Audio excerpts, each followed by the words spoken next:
Hello, thank you for coming to my video today, guys. This is a really important one. This is going to be probably one of the most important videos I've made on Cardano. I'm releasing information that's going to impact delegates and also stake pool owners, and it completely changes the direction that Cardano is going to go in. Today I'm going to be giving you the values of A naught, of rho, of tau, and of K. It's a really big video. There's a lot that I have to talk about, but before we jump into that, if you guys want to support me, I accept ADA down below. I have a pool on the ITN called PayADA Stake Pool.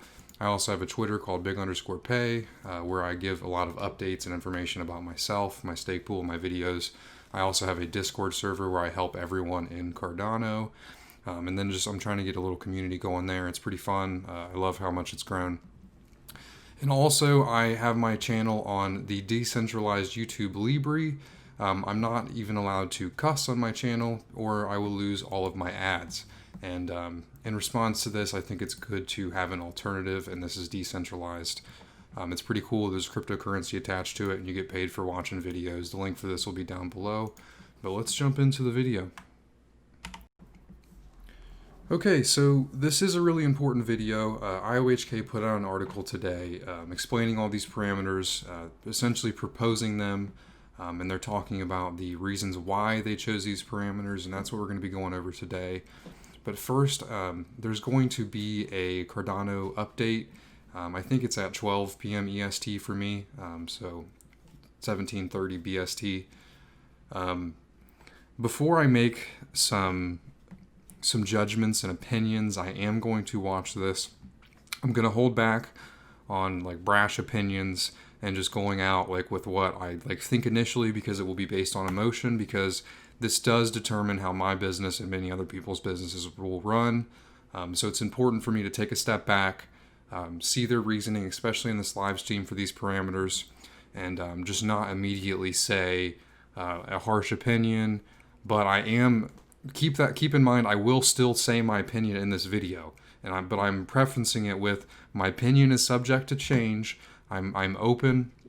I'm willing to listen to the reasoning from these technical experts of why they chose these, but I'm also going to explain my worries at the same time. So just make sure you guys tune into this live. Hopefully my video will be out beforehand. I think it will be. But yep, we're just going to go through and start reading this article. So the article that they released, I'm going to be reading word for word because every word is so important into understanding why they chose these values. And then I'm also just going to be stopping at the end of each section to discuss what I think of it so far, and then also explaining some things. I do read faster than I speak, so sorry if I mess some words up and stutter. I read so much quicker than I can get the words out, but I also don't want to talk so fast. So let's get started. Setting solid parameter values while maintaining flexibility for the future will be key to the growth and ongoing decentralization of Cardano. After consulting with the community and working closely with my colleagues Kevin Hammond and Alex Appledorn, we believe we've identified a good place to start. The behavior of Cardano Shelley is controlled by around 20 parameters, and values have to be set for all of those before we launch for mainnet. Most of these parameters are technical in nature, so while setting them correctly is important to guarantee the safety and optimized performance of the system, their particular values do not have a significant influence on user experience. Some parameters are different, though. They determine the level of centralization and the sustainability of the Cardano ecosystem. They also drive the economics of delegation and operating a stake pool. Choosing good values for these is exceedingly complicated, because we have to carefully balance a number of important considerations: security, performance, stability, sustainability, decentralization, fairness, and economic viability. These parameters are the ones we're worried about: K, A naught, etc. With all parameters on the Cardano blockchain, we have three distinct goals to keep in mind. We want to be truly decentralized so that no one party can threaten the integrity of the chain. We want the stake pool operators to be incentivized to keep supporting our chain. We do not want these incentives to significantly change at any singular point in time in a way that might negatively affect the stability of the operator's income. We want to give the opportunity to everyone to participate in Cardano and run a stake pool. However, parameter values that might seem fair and unreasonable for smaller pools can become challenging for larger pools and vice versa. For example, large pools could find it easy to put down a higher pledge than small pools can afford. Small pools, on the other hand, might be able to operate with far lower costs than larger pools. We also consider it imprudent to change the parameters too frequently because this might negatively affect the stability and predictability of our operators' income. Taking all of this under consideration, we came up with some recommendations for initial parameter values, which we will outline here. However, we do not want to stop there. With the decentralized comes democracy, our community must say, and how this chain is governed.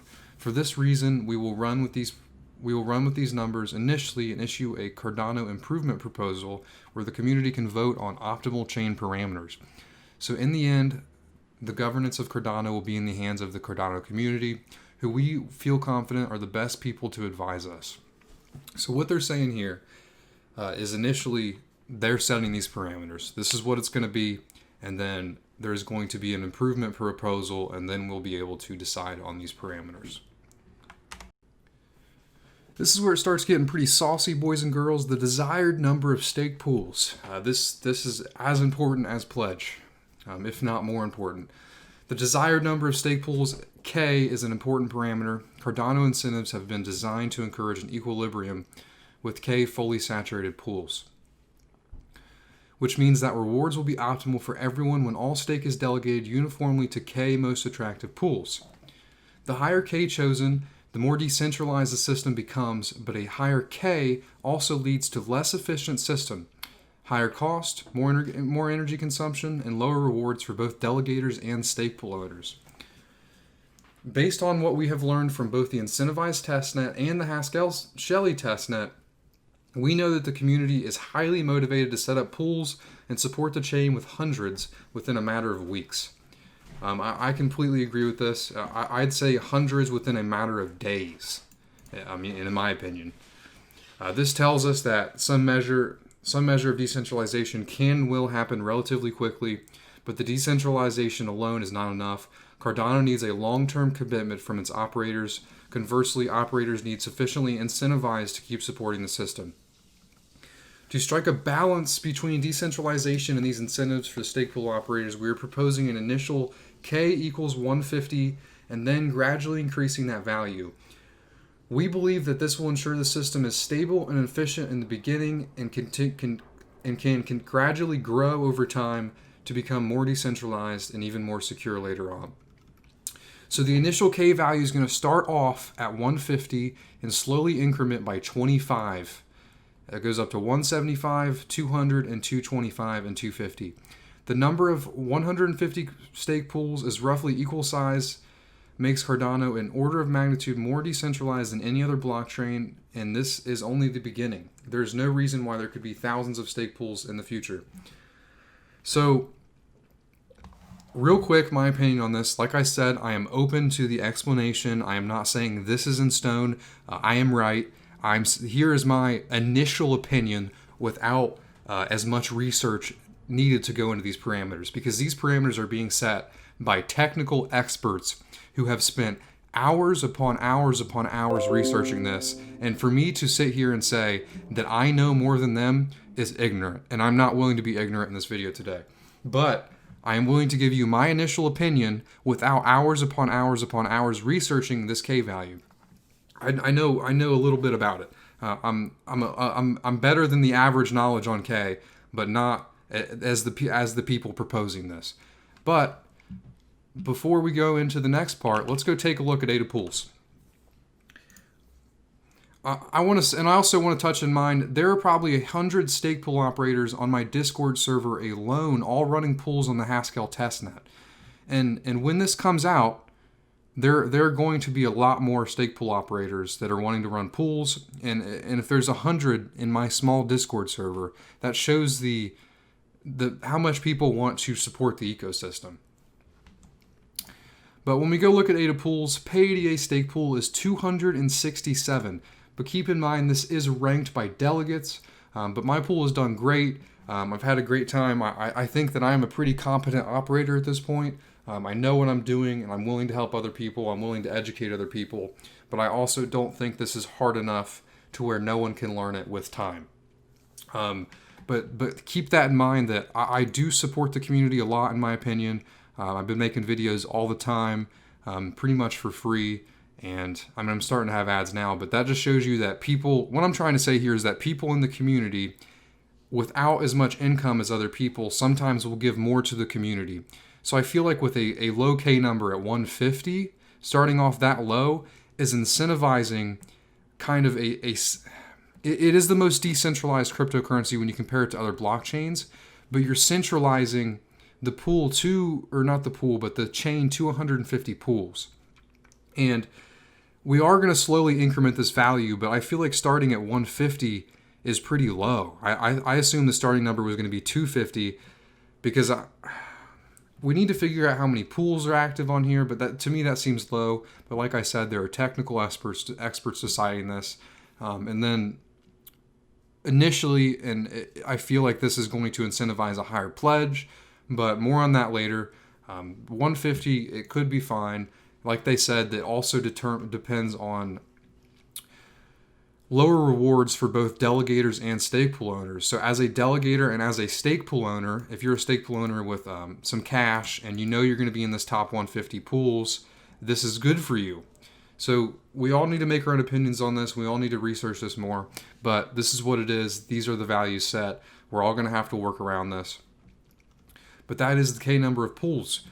My initial thoughts is we were going to start around 250 and then work our way up from there because there is so much interest in the community. And to me, a decentralized system with 500 pools by the end of the year is something that we could achieve pretty rapidly and pretty easy.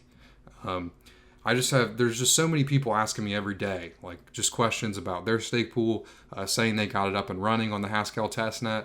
And there's just so much interest in pools. So 150 seems a little low because I would say I've met 150 stake pool operators that are competent.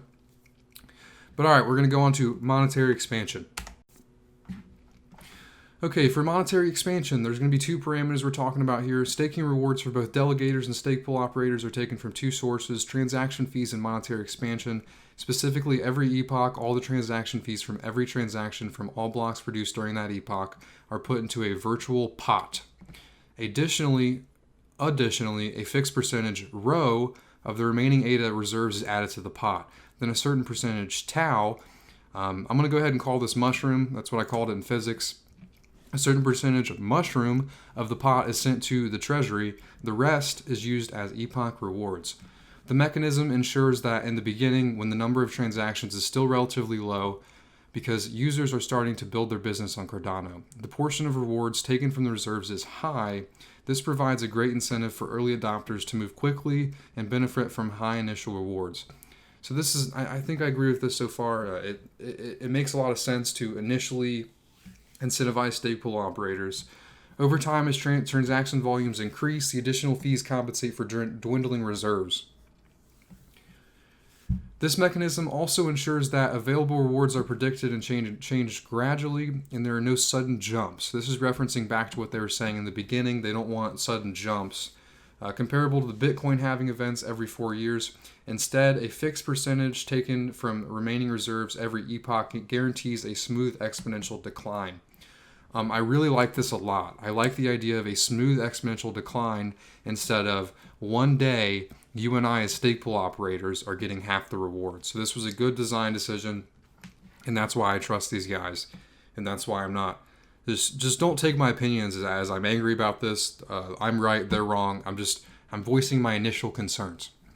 So what value should Rho have, and how much should go to the treasury? This again is a trade-off. Higher values of Rho mean higher rewards for everybody initially and a treasury that fills faster. But higher values of Rho also mean that faster reserve depletion. It is certainly important, especially in the beginning, to pay higher rewards and incentivize early adopters, but it is also important to provide a long-term perspective for all stake pool holders. As explained above, Cardano will never run out of these reserves. Look instead at an exponential decay to get a feeling for an impact of specific value of rho. One can calculate that the reserve half-life, the time it takes for half of the reserve to have been used up. After much deliberation, we have arrived at a suggestion of 0.22% for rho. When you crunch the numbers, you get around 4 to 5 years as a reserve half-life for this. In other words, every 4 to 5 years, half the remaining reserve will be used. This is close to the Bitcoin half-life, circa 4 years. So Cardano reserves will deplete at about the same rate as Bitcoin reserves. So there's going to be a halving over around 4 to 5 years in the value of rho. This is similar to Bitcoin's half-life, but we have to keep in mind that it is an exponential depletion, so it is going to happen slowly. It's not going to be just overnight, and then everyone's scrambling to figure out how they're going to afford their stake pool, which is good. It is worth noting here that it took Bitcoin around 8 years to reach its first peak of maximum adoption and price. We therefore feel like it makes sense to expect Cardano transaction volume and exchange rates to increase sufficiently over the next 8 years to more than make up for the decrease of monetary expansion during that time. I also agree with this statement. They're saying even though that we're going to be being paid less over time, we're going to be paid more from transaction fees. This has been the ideas from the beginning. And that I agree with that completely. There's not as many transactions going on Cardano currently than there will be in the future. So now we're going to be going over from reserves to treasury. This is the mushroom value. Who hates mushrooms, man? Some lion's mane, some good old king oysters. We also propose an initial value of 5% for Tau or for Mushroom Man. The percentage of rewards automatically going to the treasury every epoch. This means that at least 380 million ADA will be sent from the reserves to the treasury over the next 5 years. However, the real amount going to the treasury will be significantly higher. First of all, again, take learnings from the ITN, but also predicting the use of ADA in the future. It's unreasonable to assume that all ADA will be delegated, but I think a lot higher than we're letting on is going to be delegated. There's a lot of interaction in this. I'm trying to think of the word for it. There's a lot of people participating in the system more than you would initially think, and we learned that from the ITN. The fact that so many people delegated on there is insane. I think when mainnet comes around, we're going to have a very high percentage, much higher than we initially thought. Some of it will be locked up in exchanges and be transacted used in various smart contracts. The ADA that is not going to be delegated will produce unclaimed rewards. So yeah, when smart contracts come, I think less ADA is going to be delegated overall, but probably not much lower.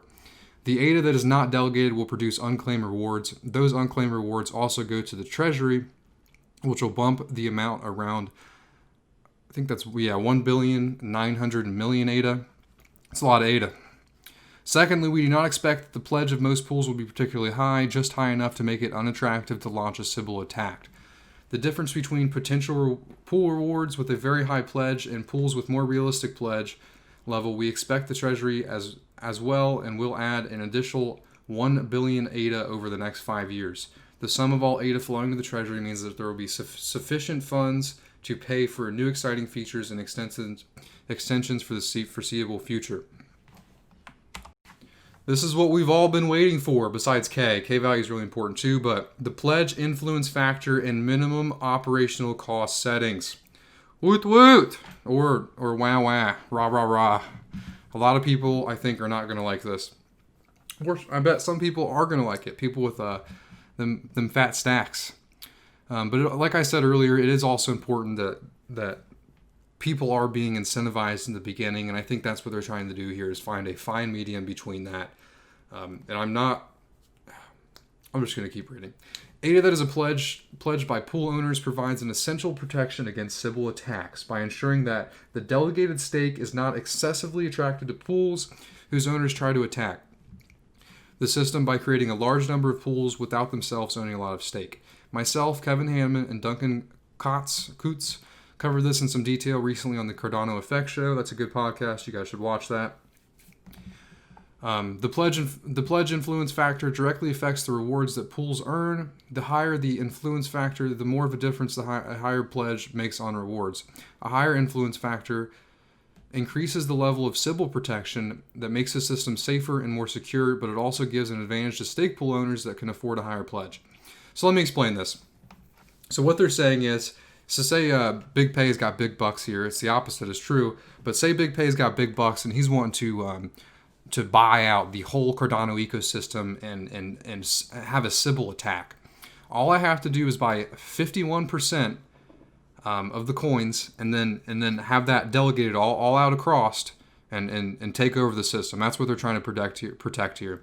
That was a very basic explanation of it, but just imagine 51% of the network is owned by one person. So what they're doing is they're trying to prevent this from happening by setting a pledge value or an A0 value that is high enough to incentivize stake pool operators like myself to invest more ADA into their pledge, essentially making the network more secure. Higher pledge can be used to compensate for higher operational costs, meaning that a pool with relatively high costs can maintain suitable rewards and remain attractive to delegators by increasing its pledge. We have tested a variety of pledge influence factors under various real-world conditions, about 1 million simulations in all. That's crazy. The influence factor can range between 0 and infinity. Our chosen initial setting of 0.3 is designed to balance the level of Sybil protection against the required pledge. There is no minimal pledge, though. Pool operators can set the pledge as low or as high as they like. Rewards are influenced by their choice, but there is no hard rule forcing them to pledge a significant amount.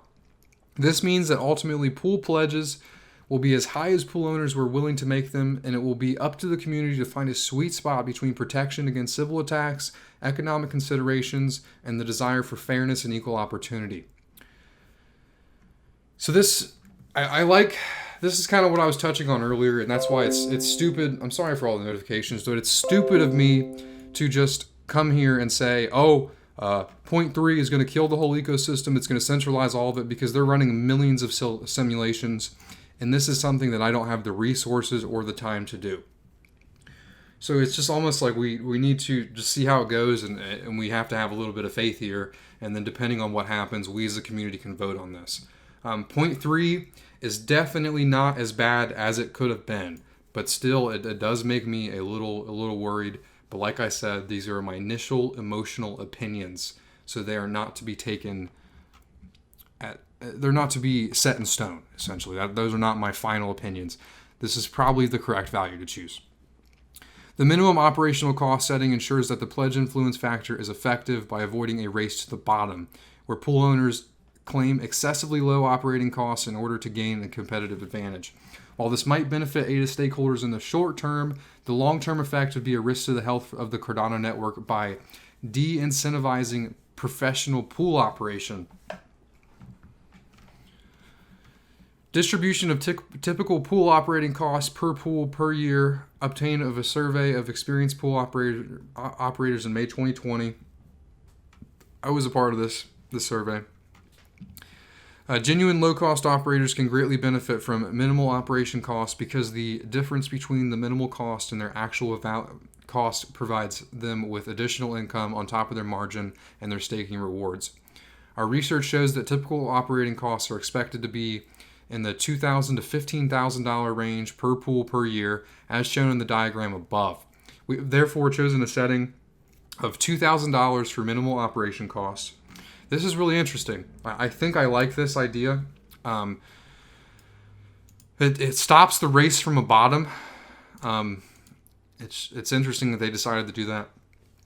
They're saying that when someone's creating their pool certificate, there is at least a minimum of $2,000 that they have to set.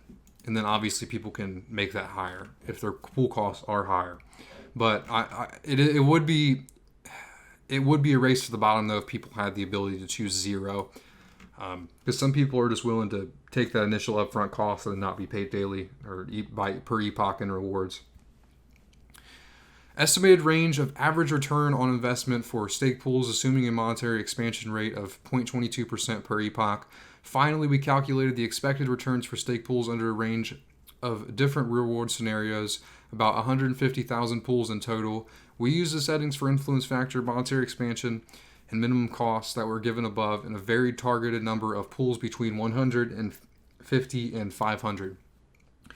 Our results show that the distribution of costs that we showed in the diagram, stake pools will achieve sustainable ROIs of between 6 to 6.5% on average. This is pretty nice, for sure.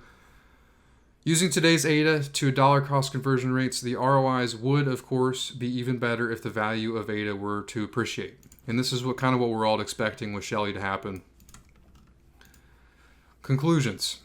Choosing good values for all Cardano Shelley parameters is a hard and complicated endeavor because there's a lot of conclusions or concerns have to be balanced: security, efficiency, stability of the system in one hand versus the economic viability for stake pool operators and delegators and the long-term sustainability of the ecosystem on the other hand.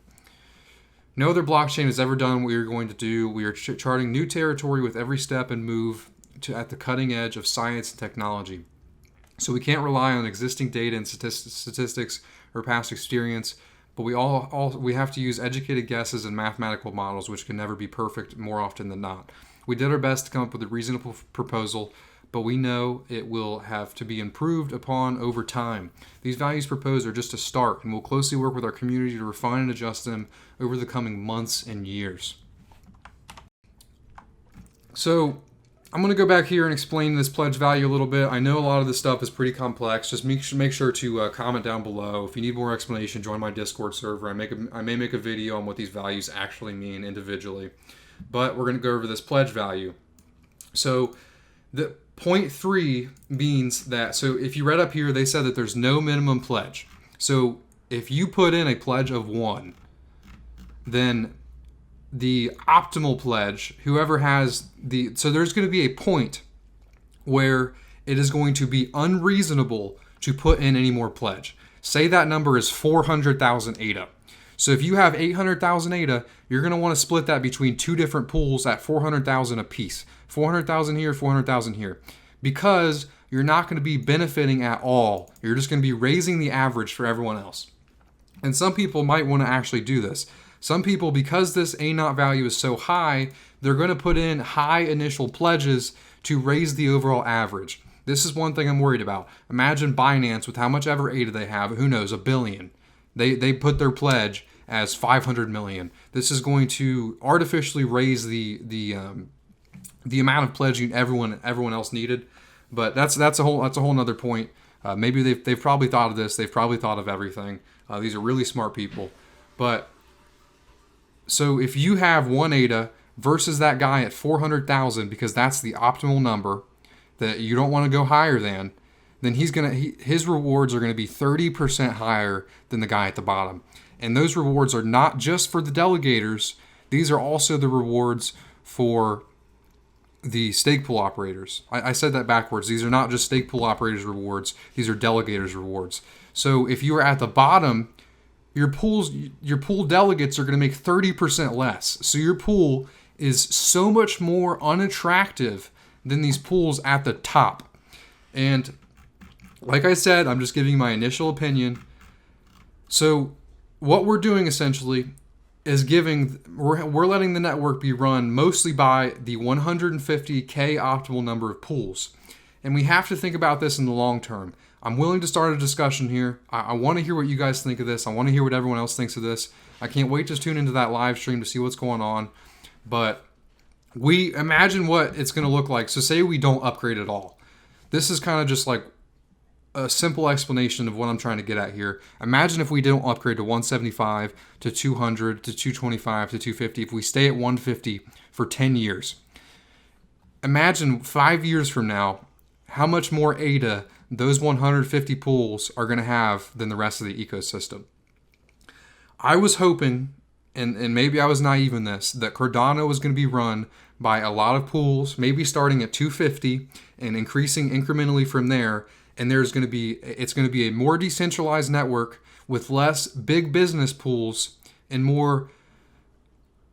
Because, I mean, if the value of ADA goes up and there's 250 pools, those people are going to be making enough money to be considered a real business. So we're using 8 cents right now, and 150 pools, they're not going to be too big business with 150 pools. But imagine if the value of ADA goes up 5 years from now, all of that ADA is going to be going to those 150 people. And just stuff like Bitcoin being centralized in China really bothers me. It's just, we have to think of this stuff, and I'm sure they are, but I'm giving my initial emotional opinion. But I would love to hear what you guys think. The values have been decided. I think a lot of pool operators with low cash are not going to be able, or they're going to be able to start a pool, but it might not be the most effective business plan for them if they don't have enough ADA to get started. Pay ADA is still going to start no matter what. Hopefully, I have enough to reach this optimal pledge number here. We will see. I may be looking for other people to help me out with that pledge, but I might not need it. Hopefully, I do not, but we will see.